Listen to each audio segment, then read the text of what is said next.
Okay, looks like I've just found the bar.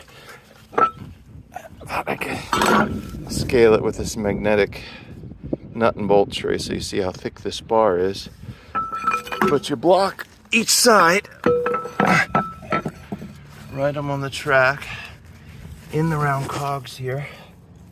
I have to adjust this guy, lift this up a little bit, shove that bad boy in there, one on each side, like so.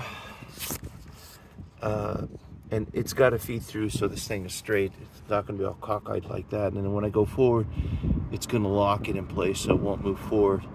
And the idea is to spike the pressure for both the left and the right, confirm that they're even up top.